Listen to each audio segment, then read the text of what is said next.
کہ پالے ہیں گود میں پیغمبر جس نے مومن پر واجب ہے اقصی کا تحفظ کرنا۔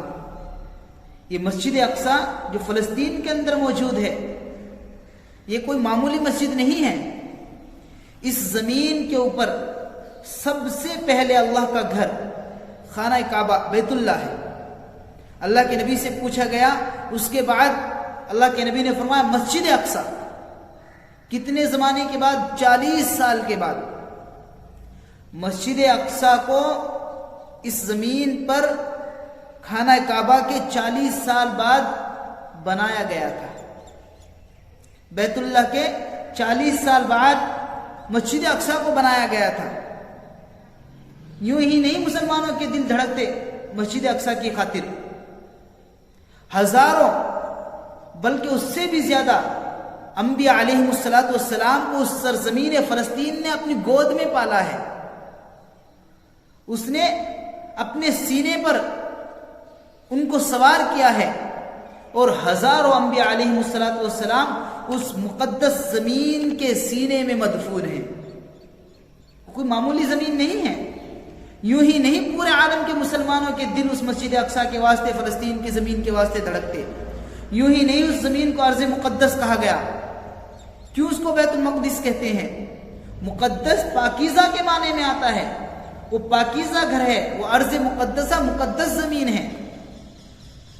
حضرت ابراہیم علیہ السلام کے 2 بیٹے ہیں، ایک حضرت اسحاق علیہ السلام، ایک حضرت اسماعیل علیہ السلام۔ حضرت اسحاق علیہ السلام کی نسل فلسطین میں چلی ہے۔ آپ کی نسل جو حضرت اسماعیل علیہ السلام سے چلی ہے وہ عرب میں چلی ہے۔ حضرت اسماعیل علیہ السلام کی نسل میں آگے چل کر ہمارے تمہارے نبی محمد عربی صلی اللہ علیہ وسلم پیدا ہوئے ہیں۔ لیکن حضرت اسحاق علیہ السلام کی نسل میں حضرت ابراہیم سے جو چلی ہے، حضرت یعقوب، حضرت یوسف علیہ السلام، ان نسلوں میں علماء لکھتے ہیں تقریباً 70,000 انبیاء پیدا ہوئے ہیں۔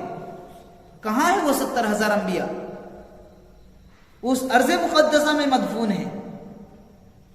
کچھ نے ادھر ادھر کا سفر کیا، لیکن ہزاروں سے زائد انبیاء علیہ السلام اس ارض مقدس میں مدفون ہیں۔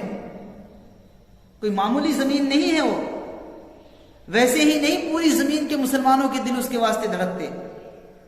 اس لیے ہم اس ارض مقدسہ کو ان انگریزوں کی اولاد یہودیوں سے، ناجائز اولاد ان یہودیوں سے حتی الوسع چھڑانے کی کوشش کریں۔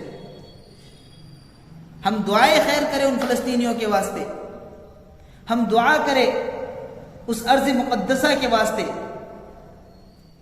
تاکہ وہ ظالموں کے ہاتھ سے نکل کر مسلمانوں کے قبضے میں رہے۔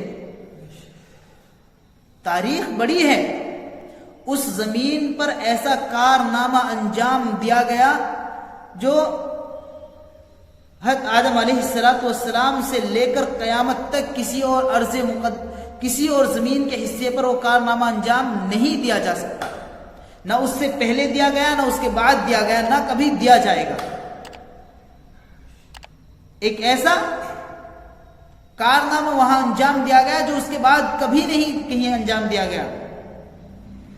اس سرزمین فلسطین کو، اس مسجد اقصی کو ایسا شرف حاصل ہے جو کسی اور مسجد کو شرف حاصل نہیں ہے۔ اگرچہ بیت اللہ کا اپنا مقام ہے، مسجد نبوی کا اپنا مقام ہے، لیکن مسجد اقصی کا بھی اپنا مقام ہے۔ اللہ کے نبی نے فرمایا 3 مسجدوں کے علاوہ کسی اور مسجد کے واسطے کجاوے نہ باندھو، یعنی 3 مسجدوں کا خصوصاً سفر کیا کرو، بیت اللہ کا، مسجد نبوی کا اور مسجد اقصی کا۔ ان 3 مسجدوں کا خصوصاً سفر کیا کرو۔ اس زمین پر کسی اور مسجد کو وہ شرف حاصل نہیں ہے جو مسجد اقصی کو حاصل ہے۔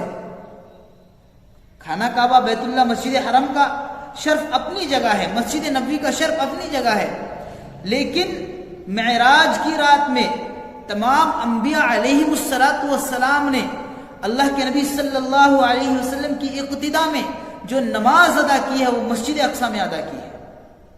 نہ اس سے پہلے تمام انبیاء نے مسجد اقصی میں اللہ کے نبی کی اقتدا میں نماز ادا کی، نہ اس کے بعد کبھی ادا کی گئی.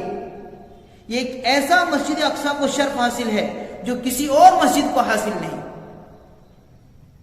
ہر مسجد کا اپنا ایک شرف ہے، لیکن مسجد اقصی کا یہ شرف ایسا ہے، یہ ایسا مسجد اقصی کا شرف ہے جو کسی اور مسجد کو حاصل نہیں.